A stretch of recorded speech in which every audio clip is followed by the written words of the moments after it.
Hey guys, Steven here, Fanatic Perspective.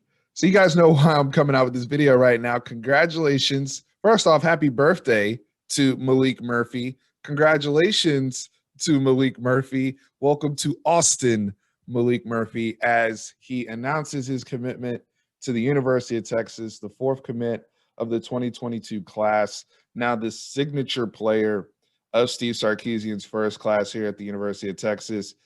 As you guys saw on RJ Young's show this week, for those who missed it, I'll have the links in the comments. RJ actually dropped a snippet of the video of the live we did on Wednesday where I spoke, at a good bit about Maalik Murphy and what he brings to the University of Texas. There's been a lot of good content out there because he announces earlier this week that he's coming to Austin for an unofficial visit, and my boy Nick over at Nino's Corner did a wonderful job and in a lot of ways called this commitment. So I'll also link Nick over at Nino's Corner, his video below on Maalik Murphy. But what a day. It's a new day. As I kept saying on RJ's show, it's a new day out here.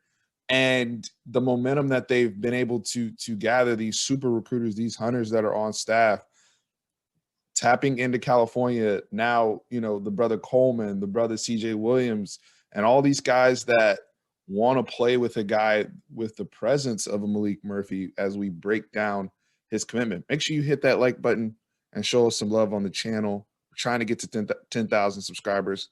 So y'all go ahead and hit that button, tap in, help me get there. Now, in terms of the young man himself, there's been a lot of discussion, people hitting me up that are getting more and more familiar with this kid. Steve, why does he have 5 stars? Why is he the second-ranked quarterback in the country behind Quinn Ewers? If he's never started a varsity football game, he has such little tape, Steve. Why?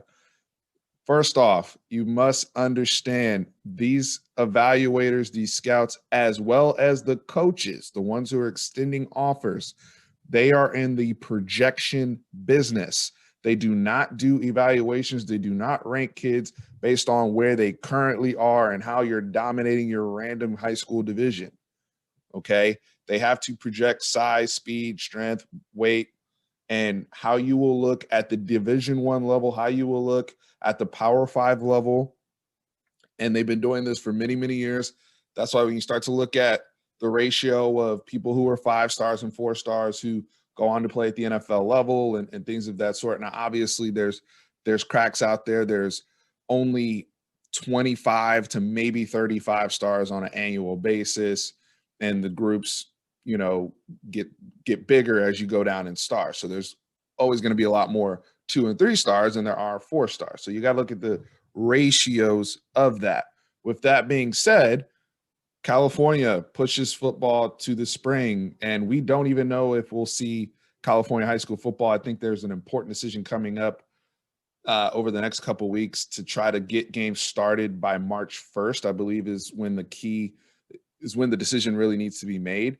If you look at Maalik Murphy's high school in California, I believe their first game for spring is scheduled March 16th, and they have 6 games on the schedule. And so they're trying to get games in, I think all of them done by April 17th in order to stay on track for the 2021-2022 season, right? So he doesn't have the opportunity, neither does anybody else in the state of California, to have their showcase year for if you're a junior, senior, what have you, right?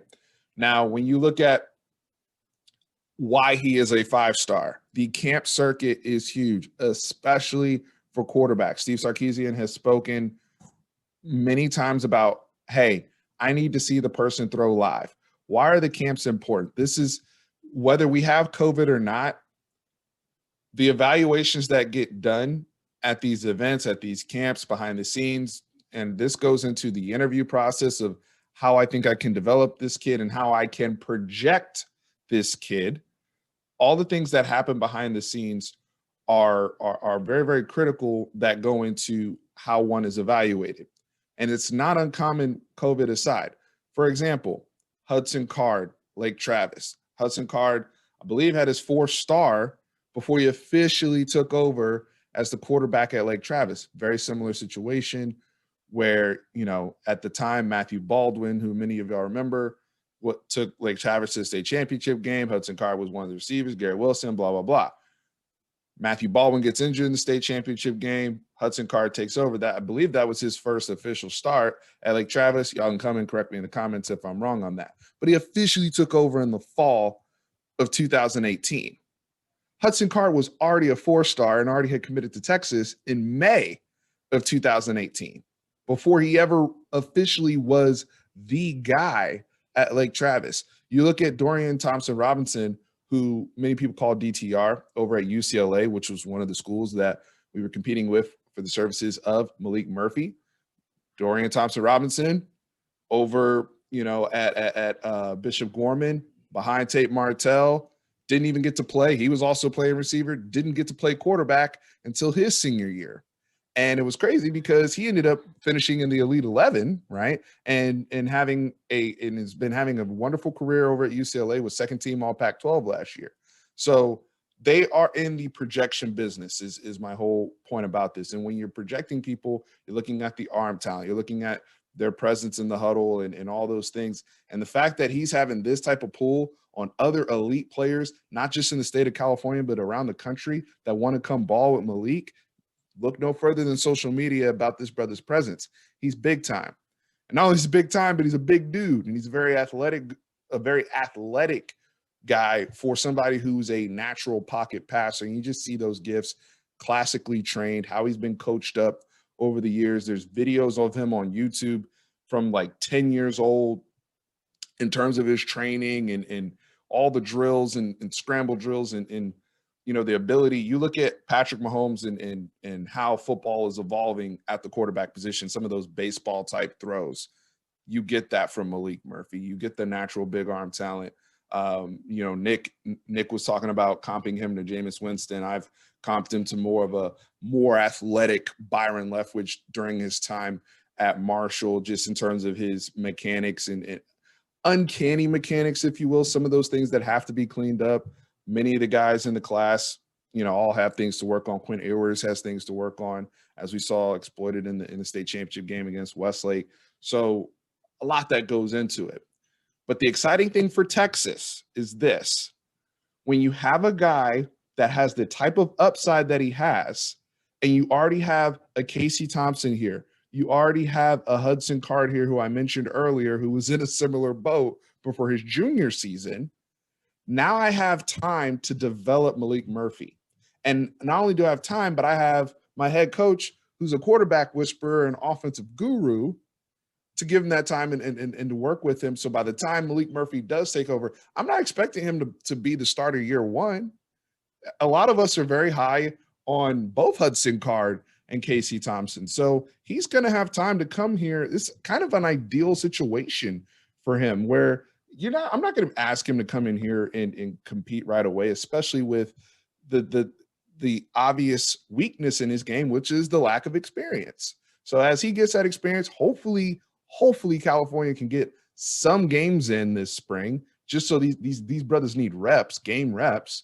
And then this fall, and then he can come here and develop and bring on his friends, because the cavalry is coming with this 2022 class. And as excited as I am, and I'm very excited about Maalik, and we'll talk more and more about him, this is a huge win and a sign of change for the Texas staff in terms of recruiting.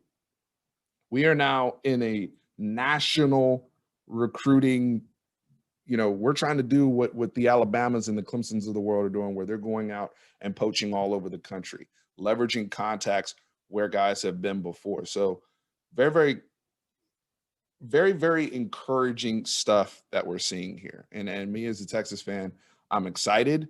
I know I've been skeptical, and that skepticism remains as, what is Sark going to be as a head coach, not as a play? I know what he is as a play caller. I know what he is as an offensive coordinator. But all the signs right now are looking good. And as I said on RJ's show, yes, it's the honeymoon period, but damn it, the honeymoon has been great so far.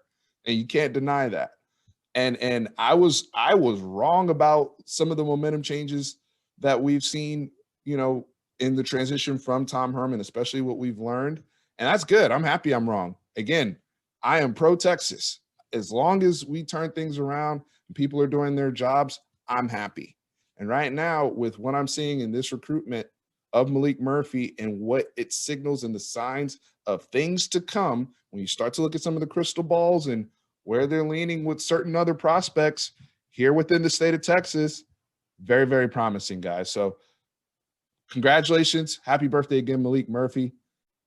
So a little bit of bonus coverage here as Travell Johnson of Arlington Martin High School, which is near and dear to my heart, commits to the University of Texas. For those who don't know, my brother-in-law was a Martin Warrior baseball player. Same time, Miles Garrett was there as a football player. So I got to see a lot of, been pretty exposed to a lot of Martin Warriors football over there in the area. And this young man who played alongside Blackwell, who was in our 2021 class as a linebacker, is officially committed to Texas, just dropped his commitment video. The young man sounds like a damn football coach himself.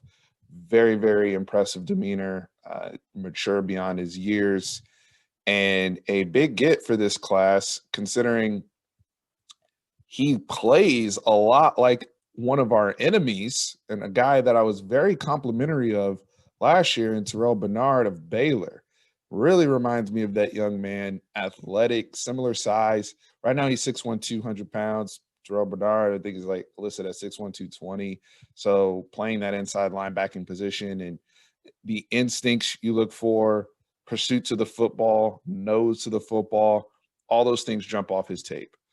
His ability to, his impact on special teams. He won awards over there on special teams in 2019, 2020. So what we'll get to see from him this fall going into his career at the University of Texas, filling positions of need at that linebacker group, especially what this linebacker group will look like under Coach Choden, under Kwiatkowski, and maybe mirroring some of the linebacker play we saw at the University of Washington.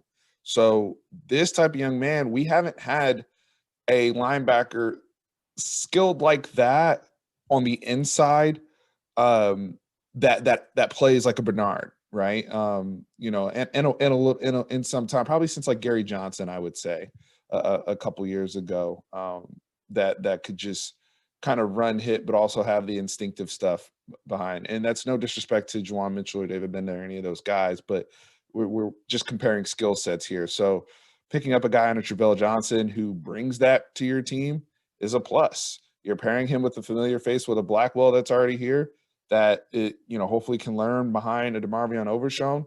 Those are pluses. So linebacking room getting stronger. Jeff Banks was involved in this recruitment, which is why we're paying him $1 million a year. He is doing his job.